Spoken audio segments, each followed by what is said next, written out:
الكانسر أو السرطان هنشرحه مع بعض بالتفصيل الممل، فركز في كل كلمة هتسمعها معايا في الفيديو.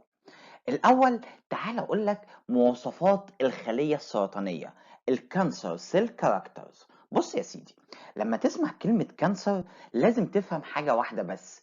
كلمة كانسر معناها انقسام الخلايا بشكل جنوني وغير طبيعي uncontrolled. أنا ما بقدرش أتحكم في الانقسام ده. مش طبيعي إن أنا يكون عندي كمية الخلايا الكتير دي. يعني مثلا كرات الدم البيضاء 4000 لو وصلت ل 500,000، هل طبيعي الجسم يبقى فيه كرات دم بيضاء 500,000؟ لا، هنا بنتكلم في كانسر أو اللوكيميا زي ما هنشرح بعدين. تمام؟ عملية الانقسام دي بتسمى بالبروليفريشن أو السيل ديفيجن أو السيل بروليفريشن، وده المصطلح الأدق. طب إيه هي مواصفات الخلايا السرطانية؟ كانسر سيل كاركترز هقولهم لك وبعدين أشرحهم. أول حاجة resistance to apoptosis، اتنين induction of angiogenesis، كمان metastasis، avoiding immune destruction، loss of function. إيه الكلام دوت؟ تعال نشرحهم مع بعض. resistance to apoptosis معناها مقاومة لعملية الموت المبرمج للخلايا جوه الجسم. طب يعني ايه induction of angiogenesis؟ بص، الخلية دي بتطلع جروث فاكتور، الجروث فاكتور ده بينتج لينا نيو بلاد فيزل. طب ايه وظيفته؟ ان يعمل فيدنج للكانسر سيل. طيب يعني ايه ميتاستاسيس؟ كلمة ميتاستاسيس معناها ان السرطان يكون موجود في منطقة ونلاقيه في منطقة تانية خالص. يعني مثلا الخلايا الخاصة بسرطان الكبد موجودة في الكبد، نلاقيها راحت أي مكان تاني. دي معناها إن الخلية عملت مايجريشن، هجرت من مكانها الأصلي وراحت مكان تاني، والموضوع ده بيحصل في الستيج 4 من الكانسر. جميل جدا. كمان avoiding immune destruction، يعني إيه الكلام ده؟ بص، هي بتعمل ماسكينج كده، بتخلي الجهاز المناعي يبقى واقف بيتفرج عليها وما يقدرش انه يموتها. loss of function، الخلية السرطانية ملهاش اي وظيفة غير ان المكان اللي هتروح فيه هتدمره وبس، لانها بتفقد الخاصية الاساسية بتاعتها. حلقة النهاردة حلقة مهمة جدا، هنشرح فيها الكانسر بالتفصيل الممل، فركز معايا وحضر كشكولك وقلمك وكوباية القهوة بتاعتك. بس ما تنساش تعمل لايك للفيديو وشير للقناة وسبسكرايب عشان يوصلك كل جديد. يلا بينا ندخل في حلقة النهاردة. معاكم كابتن اناليسيس.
عندي 3 مصطلحات مهمين جدا لازم نعرفهم مع بعض، وهو البروليفريشن والديفرنشيشن والاندفرنشيشن.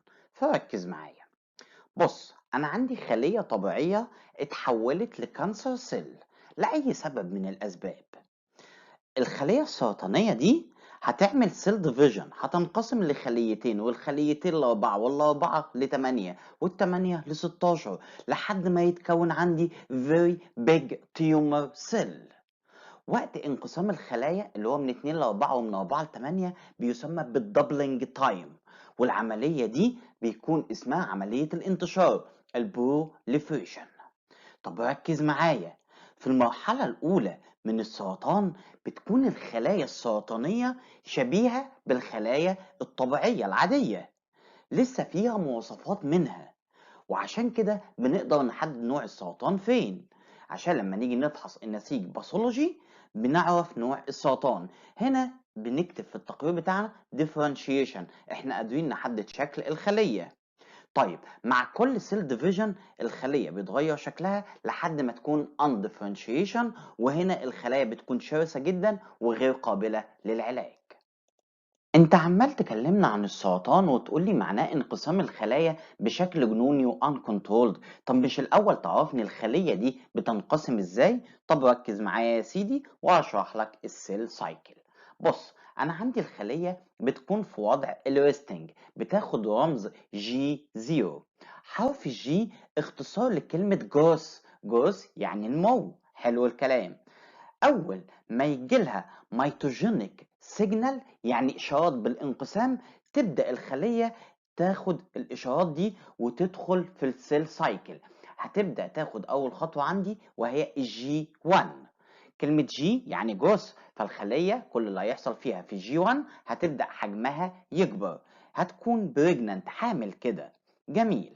بعد جي 1 هتبدأ تتحول للإس فيس. حرف الاس اختصار لكلمة سينسز يعني تصنيع، وهنا هبدأ أصنع دبلنج من الدي ان ايه.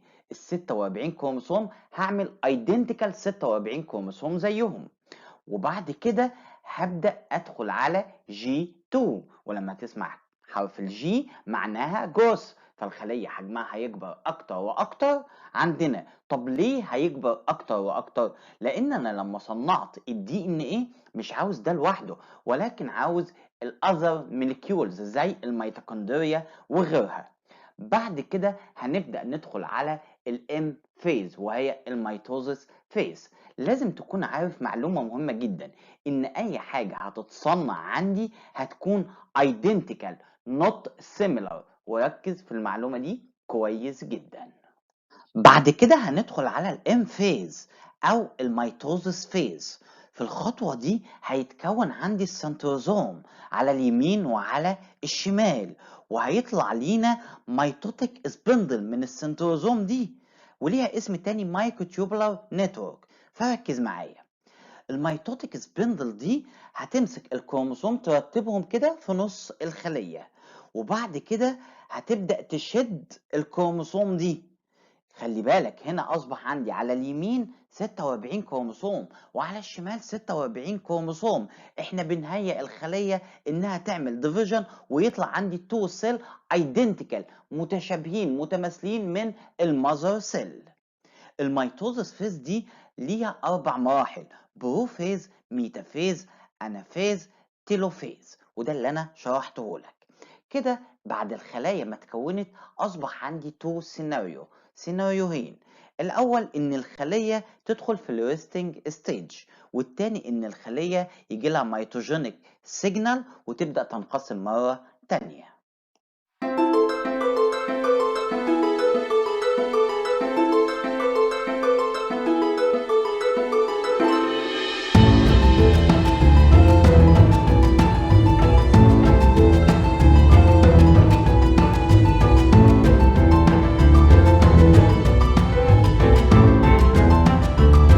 بص بقى، هشرح لك حاجة العلماء أخدوا فيها جوائز نوبل، فركز معايا.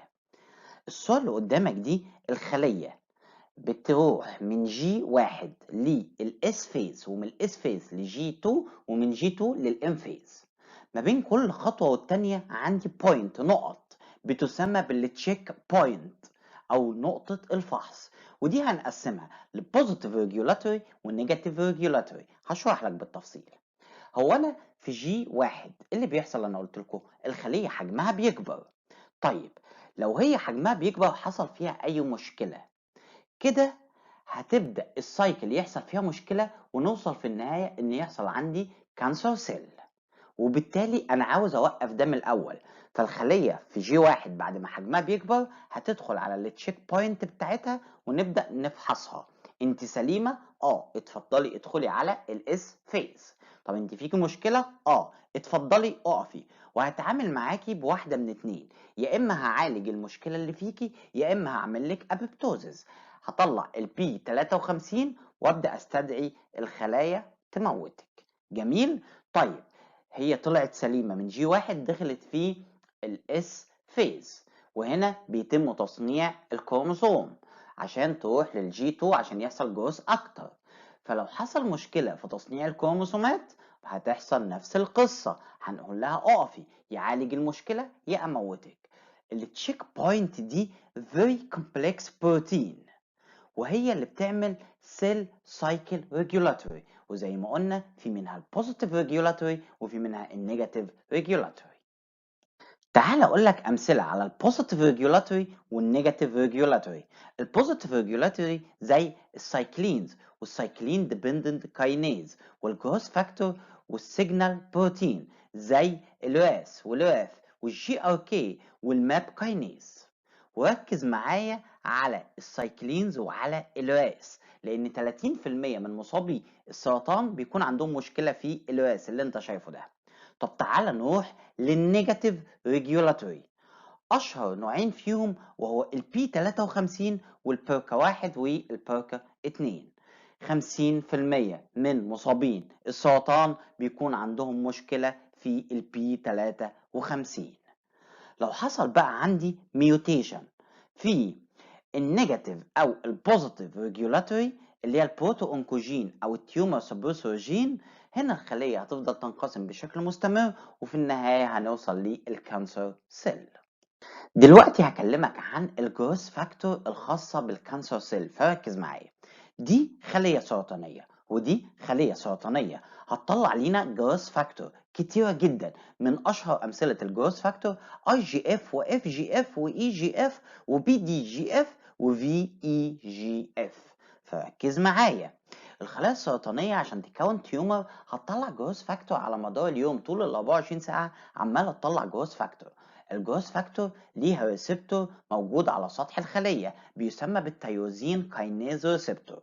طب حلو، وانس ان الجروث فاكتور مسكت في الريسبتور بتاعتها هيحصل اكتيفيشن لبروتين معين جوه الخليه هنسميه بروتين كاينيز واختصار بي كي، وندخل في سلسله من الاكتيفيشن ويتنشط عندي البي كي 1 والبي كي 2 والبي كي 3 والبي كي 4 وهكذا. خلي بالك كل جروث فاكتور ليه عدد معين من البروتين كاينيز على حسب الباسواي هيحصل له اكتيفيشن لحد ما نوصل لبي كي معينه. دي بتبقى موجوده داخل النيوكليس النواه، ليها علاقه مباشره بمين؟ بالدي ان ايه. فبالتالي تنشطه ويبدا يحصل عندي البوليفريشن ماشينري ويبدا الدي ان ايه ينقسم بلا توقف. ومن هنا جات لنا فكره مهمه جدا في علاج الكانسر.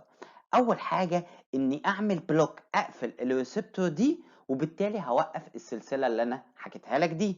تاني حاجه ان جوه الخليه اوقف تحويل البيكي 1 لبيكي 2 او البيكي 2 لبيكي 3، وبالتالي يبقى انا كده هقضي على الكانسر. ما تتخضش من الصور اللي قدامك دي اسمها سيل سيجنال نتورك. طب ركز معايا. الدوائر اللي انت شايفها قدامك دي عبارة عن بروتين بتتحكم في السيل سايكل. اللي باللون الازرق اسمها بوزيتيف ريجولاتوري، واللي باللون الاحمر اسمها نيجاتيف ريجولاتوري. البوزيتيف ريجولاتوري هتقول للخليه انقسمي بعد اذنك، والنيجاتيف ريجولاتوري هتقول للخليه وقفي انقسام. الشرح اخدنا وانت لسه ما اشتركتش في القناه، ينفع كده؟ يلا بسرعه اعمل اشتراك في القناه واضغط على زر الجرس عشان يوصلك كل جديد. تعالوا نكمل مع بعض. هشرح لك حاجة قوية جدا. في مصطلحين عندي، التوليمير والتوليميريز. ايه بقى القصة؟ الصورة اللي قدامك دي صورة كروموسوم. بص على النهاية بتاعتها هتلاقي فيه قطعة لونها أصفر، 4 قطع صفر كده. دول بيعملوا كابنج للكروموسوم، دي اسمها توليمير. هشرحها لك بالتفصيل. بص التلومير دي لما اخدناها وبدأنا ندرسها عبارة عن 6 نيوكليوتايد ريبيتس كده بيعيدوا نفسهم وبيكونوا نون كودينج، يعني ما بتصنعش لينا اي بروتين. يبقى انا الكروموسوم فيه 4 قطع لونهم اصفر اسمهم تلومير نون كودينج وبيتكونوا من 6 نيوكليوتايد وبايه بيحصل لها ريبيتنج. ليها وظائف مهمة جدا. الوظيفة الأولى إنها بتعمل بروتكشن للكروموسوم، بتحافظ على الكروموسوم. الوظيفة التانية إن لو الجين اللي موجود عندي موجود في الأسفل على الأطراف من الكروموسوم، فلازم القطعة دي تبقى موجودة، لأنها لو مش موجودة ال RNase مش هيقدر يشتغل، وبالتالي الجين هيكون عندي silent كأنه ميت. طيب القطعة اللي بتعمل كابنج دي قلنا اسمها توليمير صح؟ حلو. الوظيفة التالتة ليها إنها لما بيحصل سيل ديفيجن، وركز في الحتة دي قوي، كل ما يحصل سيل ديفيجن عندي كل ما التلومير ده حجمه يصغر، يحصل سيل ديفيجن حجمه يصغر، سيل ديفيجن حجمه يصغر لحد ما يختفي. اول ما يختفي الخلية تدخل عندي في الشيخوخة، وعشان كده تبدأ تظهر تجاعيد الوجه، الوش كده تلاقيه بدأ يكرمش، والشعر يتحول من اللون الأسود للون الأبيض، وتبدأ تظهر علامات شيخوخة الخلايا، لأن الخلايا مش هتقدر تقوم بوظيفتها. يعني لما بيخلص التليمير دوت، خلاص كده الخلية مش هتقدر تعمل أي حاجة. ركز معايا، كل خلية بيكون ليها توليمير معين بحجم معين. فمثلا هتلاقي التوليمير في خلايا القلب والكلى والسي ان اس بيكون صغير عن باقي الجسم. طب اللي انا شرحته لك ده مخالف لفكرة الكانسر. الكانسر معناه ان الخلايا عمالة يحصل لها انقسام بشكل مستمر. انت بتقول التلومير لما بيخلص الخلايا ما بتقدرش تنقسم. طب ازاي بتفضل تنقسم في الكانسر؟ قال لك ركز معايا، عندي حاجة اسمها توليميريز. خلية الكانسر سيل دي خلية ذكية جدا. انت عندك التوليمير لما بيحصل ديفيجن بيبدأ يتاخد منه حتة كده فيقصر حجمه، تيجي مطلعة التوليميريز يرجع التوليمير لحجمه الأصلي. وعشان كده خلايا السرطان بتكون immortals يعني خالدة لا تموت. ومن هنا بدأنا ناخد فكرة التوليميريز دي ونروح ليها لاتجاهين. الاتجاه الأول إن أنا لو قدرت أوقف التوليميريز اللي بيتم إنتاجه من خلايا السرطان، هنا أنا هبدأ أعالج الكانسر، لأن الخلية هتوصل في الآخر إنها هتوقف ومش هتقدر تنقسم. والحاجة التانية إني بدأت آخد التوليميريز ده وبدأت أشتغل عليه كنوع من الأدوية في علاج الشيخوخة، وأبدأ أعالج بيها التجاعيد وضعف الجسم. تعال اكلمك عن انواع التريتمنت، انواع علاج السرطان. اول حاجه التدخل الجراحي وده رقم واحد. تاني حاجه هتدخل جراحيا وبعد كده هعالج بالراديشن ثيرابي. كمان في الفارماكو ثيرابي زي الكيموثيرابي والاميونوثيرابي والهرمونال ثيرابي. واخيرا البون مارو ترانسبلانتيشن. دي كانت حلقه النهارده في الكانسر او السرطان. اتمنى الحلقه تكون مهمه، اتفرج عليها اكتر من مره واكتبها عندك واحفظها زي اسمك، لان ده اللي هيتبنى عليه الكورس اللي جاي. لو انت شايف اللي احنا بنتعب في المحتوى بتاعنا ما تبخلش علينا بتعليق كويس تحت الفيديو، وما تنساش تعمل لايك للفيديو، شير للقناه وسبسكرايب عشان يوصلك كل جديد. كان معاكم كابتن اناليسيس.